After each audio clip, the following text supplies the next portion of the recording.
വന്യജീവി ആക്രമണങ്ങളിൽ വനം വകുപ്പ് അധികൃതർ പ്രകടമാക്കുന്ന അനാസ്ഥയിൽ പ്രതിഷേധിച്ച് മുട്ടിന്മേൽ നിന്ന് പ്രതിഷേധവുമായി കീരമ്പാറയിലെ ജനങ്ങൾ. ഗ്രീൻ വിഷൻ കേരള താലൂക്ക് കമ്മിറ്റിയുടെയും വ്യാപാരി വ്യവസായി ഏകോപന സമിതിയുടെയും സംയുക്ത ആഭിമുഖ്യത്തിലാണ് പ്രതിഷേധം സംഘടിപ്പിച്ചത്. വൈദ്യുത ഫെൻസിംഗ് അടക്കമുള്ള പ്രതിരോധ മാർഗങ്ങൾ നടപ്പിലാക്കുന്നതുവരെ പലവിധത്തിലുള്ള സമരങ്ങൾ തുടരുമെന്നും സമരക്കാർ വ്യക്തമാക്കി. വന്യജീവികളുടെ ശല്യം മൂലം പൊറുതിമുട്ടിയ ഒരു കൂട്ടം ജനങ്ങൾ തങ്ങളുടെ പ്രതിഷേധം വെളിപ്പെടുത്താൻ വേണ്ടി തെരഞ്ഞെടുത്ത ഏറെ വ്യത്യസ്തമായ ഒരു മാർഗമാണ് ഈ കാണുന്നത്. റോഡരികിൽ മുട്ടിന്മേൽ നിന്ന് പ്രതിഷേധിക്കുക. വന്യജീവി ശല്യം രൂക്ഷമായ കീരമ്പാറ പഞ്ചായത്തിന്റെ വിവിധ വാർഡുകളിൽ നിന്നെത്തിയ ജനപ്രതിനിധികൾ അടക്കമുള്ളവർ പുന്നേക്കാട് ജംഗ്ഷനിൽ മുട്ടുകുത്തി നിന്നുകൊണ്ട് പ്രതിഷേധിച്ചു. വന്യജീവി ശല്യം മൂലം ഈ ഭാഗത്ത് ജനജീവിതം ദുഷ്കരമായി മാറിയ സാഹചര്യമാണ് ഉള്ളത്. കുറച്ചു മാസങ്ങളായി തുടർച്ചയായി ഉണ്ടാകുന്ന കാട്ടാനകളുടെ ശല്യത്തിനും ഉപരിയായി മ്ലാവ്, കാട്ടുപന്നി തുടങ്ങിയ ജീവികളുടെ ഉപദ്രവവും ഏറിവരികയാണ്.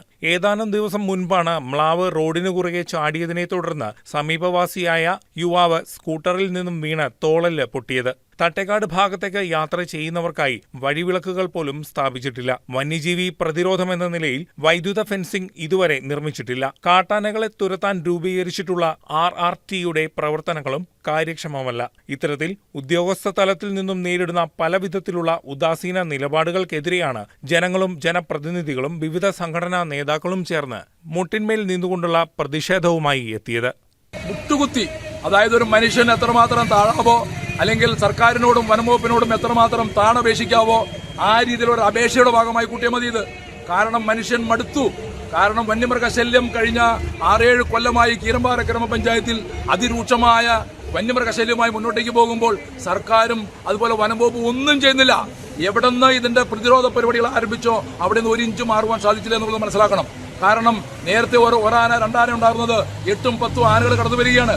പന്നികളും മറ്റുള്ള മൃഗങ്ങളുടെ പെരുപ്പം വർദ്ധിച്ചുകൊണ്ട് കൃഷി ചെയ്യാൻ പാടാത്ത അവസ്ഥ വരുന്നു. മനുഷ്യന് യാത്ര ചെയ്യാൻ പാടാത്ത അവസ്ഥ വരുന്നു.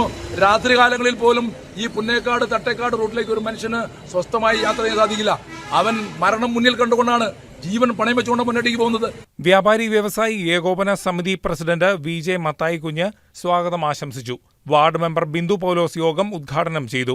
Green vision taluk president Mathews Niravath അധ്യക്ഷത വഹിച്ചു. ഗ്രീൻ വിഷൻ സംസ്ഥാന വൈസ് പ്രസിഡന്റ് ജെയിംസ് കൊമ്പയിൽ ആമുഖ പ്രഭാഷണം നടത്തി. മുൻ പഞ്ചായത്ത് പ്രസിഡന്റ് മാമച്ചൻ ജോസഫ് മുഖ്യപ്രഭാഷണം നടത്തി. Secretary Jayan Paul, Johnson Karukappallil, Joseph Antony, Biju Vettikkuzha, Laiju AT, Kurian Kothamangalam, Jiju Varghese, Joy Kaithamana, Jolly Isaac, Joy Panakkal, Martin Keezhemadan, Saji Thekkekkara തുടങ്ങിയവരും പങ്കെടുത്തു. News desk KCV news.